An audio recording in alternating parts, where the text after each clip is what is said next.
Assalamualaikum and good day to Dr. Aimi and everyone who are watching today. We are from Group 3 are going to present our work on artificial intelligence. My name is Didafa Adi Lakrisna and I, alongside with Abdul Rahman Ali Muhammad Hussein bin Break, are going to present our work. So without further ado, allow me to start my presentation. The main background of artificial intelligence is the word intelligence. It is the ability to comprehend, to understand, and profit from experience. For thousands of years, people have tried to understand how we think, how we are able to solve problems, and how we give reasoning. The ultimate goal of understanding this is to create a program that think and act like humans with rationality and optimality. The science and engineering of creating intelligent devices, particularly intelligent computer programs, is known as artificial intelligence. It is akin to the similar goal of utilizing computers to study human intellect, but AI does not have to limit itself to physiologically observable ways. Artificial intelligence exists when a machine can have human-based skills, and the three main skills are learning, reasoning, and solving problems. Assalamu alaikum and hi all. My name is Abdurrahman Break. I will be presenting now on the applications of AI. First, we have in the medical diagnosis as an example of voxel morph, which is a technology that developed using a neural network and is trained on a data set of approximately 7,000 MRI scans. So it functions by inputting the data at one end of the neural network, and this input will undergo transformation throughout the network until the final desired output is formed. The second application is predicting risk. The Center of Outcomes in Surgery actually uses artificial intelligence to predict and model the surgical risk and determine the best interventions and treatment for high-risk patients. So, for example, AI-powered technologies collect different kinds of information, vital signs of any patient on second-by-second base, then calculate the risk for the patient, for example, to have either respiratory failure or whether this patient is at risk of dying.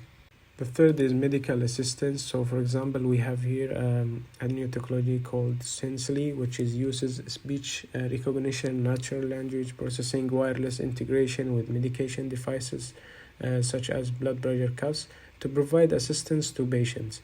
It helps in self-care, basically a virtual nurse for you, and it may helps you whether you with your medication, tells you when exactly you should take your medication and whether or not you should eat, for example, a certain food and other parameters.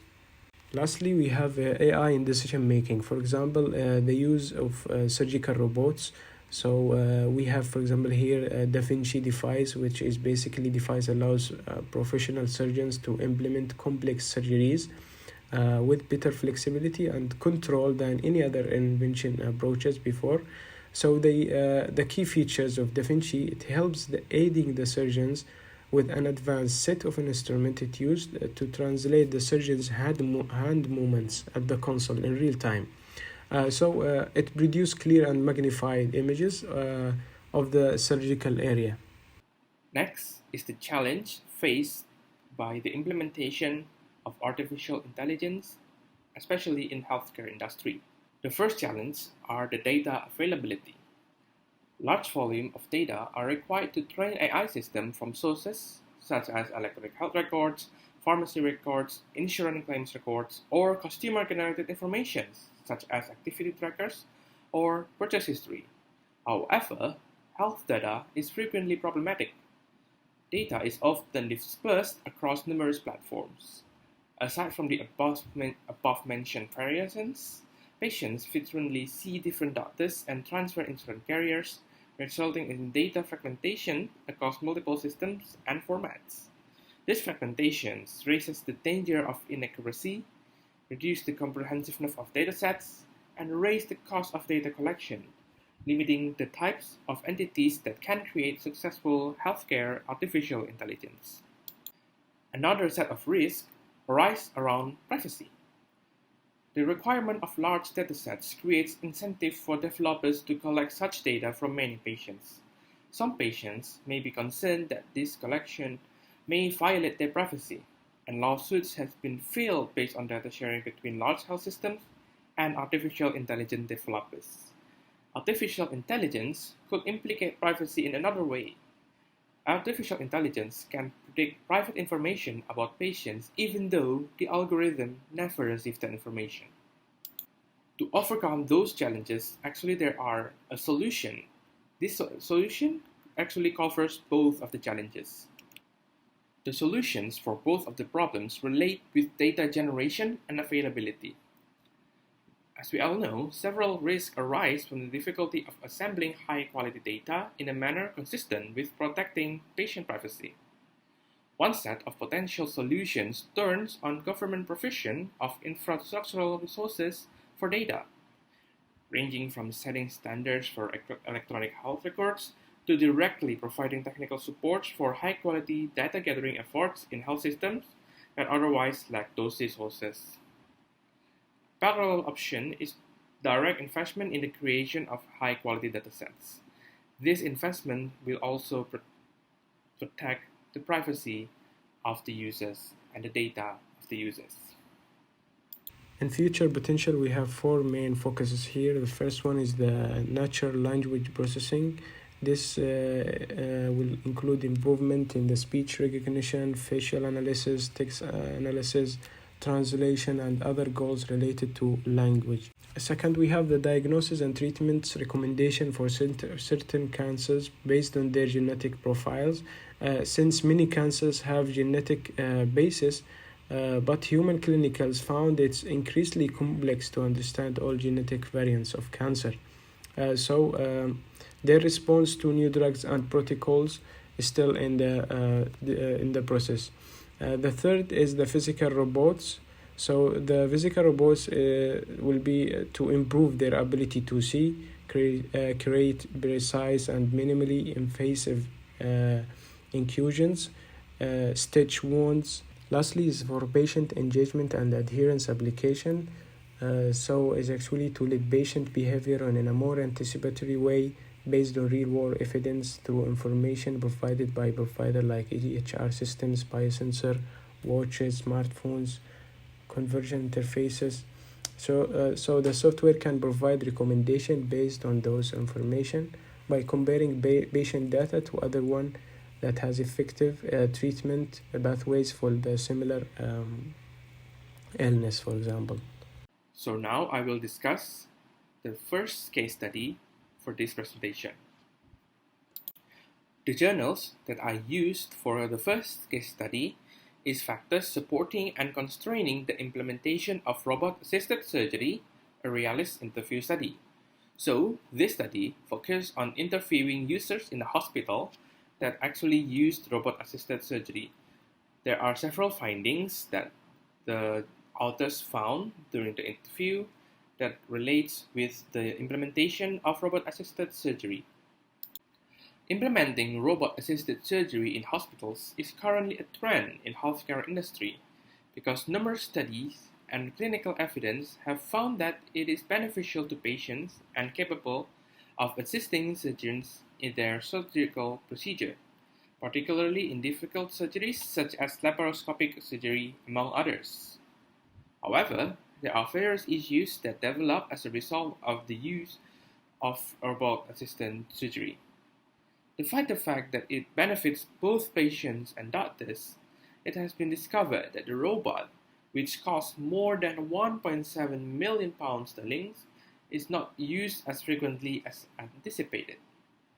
There were also talk about how difficult it was to use the robot. The difficulties of the usage has resulted in longer operation time. And not to mention, the cost of running the machine, the robot itself, is expensive. There are numerous ways that can be employed to overcome the above stated challenge, and they are as follows. First, surgeons must have enough training. This is advantageous in terms of comprehending the impact of robot-assisted surgery on its other roles, hence promoting teamwork. Second, a dedicated robotic crew must be handpicked. A handpicked, dedicated team can accelerate the accumulation of experience, enhancing confidence and efficiency of the robot-assisted surgery. Also, an appropriate size operating theater, and the purpose of the OT modification is to reduce the operating duration by allowing workers to move faster and minimizing the risk of the sterilization. So, for the technologies used here, I have mentioned a few times about robot-assisted surgeries. But what is actually a robot-assisted surgery? Robot-assisted surgery are types of surgical procedures that are done using robotic systems. These machines are controlled by a surgeon via a computer interface. There are several advantages in the implementation of robot-assisted surgery. The primary reason that robots are preferred in operating rooms is that they support non-invasive technology. In some areas, robotic procedures are less intrusive due to their high accuracy rates, as opposed to human surgery, which requires doctors to make large incisions that take a long time to heal and are painful. In addition, unlike human surgeons, robots employ miniature surgical devices. Because robot-assisted surgeries are more accurate and heal faster than human-made incisions, they could cut the patient's post-operative stay by 21%. While there's advantages, of course, there are some disadvantages. The first is the technique is highly technical and necessitates substantial training for the surgeon, who is already well versed in oncologic and laparoscopic procedures. Because the operation can only be performed at centers of excellence, its availability is actually limited. Also, not to mention the expensive investment and also the operating costs that will continue to rise. For future recommendations, actually the major lessons from the strategies shown in the solutions slide previously is that enough training should be provided to all users, not only the surgeons, but also staffs prior to the adoption of robot-assisted surgery, as this technology is still considered as new technology. And for the reflections, robot-assisted surgery is the future of surgery due to the benefits it provides to both patients and surgeons. However, there is still a long way to go before robot-assisted surgery becomes the standard, since many technological changes and improvement must be made. So that is all for my case study, and now I'll continue to Pin Break's case study. Thank you. So for my paper, I will be explaining about this paper in the title of Meta-COVID, a CMS neural network framework with contrastive loss for in-shot diagnosis of COVID-19 patients, and it was published at 2020. So for the problem statement is about how to use the AI in prediction the coronavirus disease and to minimize the spread and impact of the virus using based on deep meta learning to accelerate analysis of chest x-ray images in automatic detection of the COVID-19 cases. So for the technology used before going to the solutions, it was the neural networks. Basically, it reflects the behavior of human brain, allowing computer programs to recognize patterns and solve common problems in the fields of AI, machine learning, and deep learning. So basically, we have different inputs, and then we have the hidden networks. Then we have the output nodes layer, or we can say the the different outputs. So we know the technology used. Now for the solution, we need to know how we gonna use that technology, what is the proper implementation to find our solution or to accelerate the analysis of the chest x-ray images. So it will be the researchers uses the CMS neural network.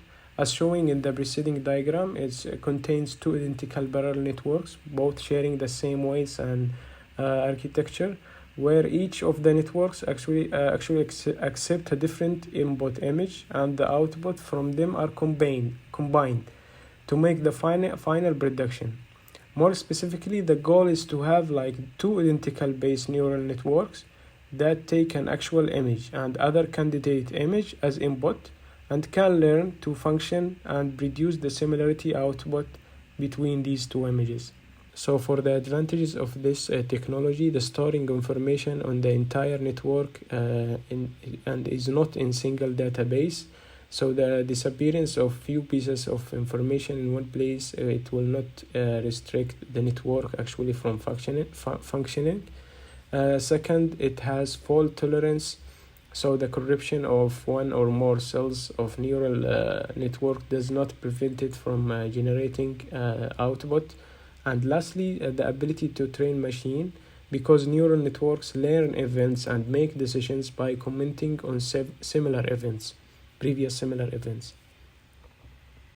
The disadvantages of the technology: first is the hardware dependence, because the neural networks require processors with parallel processing power for their structure, and for this reason the realization of equivalence is dependent actually. Second, the assurance of proper network structure, because there is no specific rule for determining the structure of artificial neural networks. So the appropriate network structure is achieved through experience and trial and error. Lastly, the neural networks can work with numerical information, so the problems have to be translated into numerical values before being introduced to the neural network. So this depends on the user's ability. Lastly, for the future recommendation, the authors plan to better tackle COVID-19 diagnosis as multimodal data fusion problem. So the various types of clinical data as patient vitals, location, population density will be used in addition to image data. For reflection, I think the neural networks are effective at identifying the patterns or trends in data, so they are well suited for predicting and forecasting, since the neural networks are extensively applied recently to the biomedical systems. That's all for our presentation, and thank you for listening.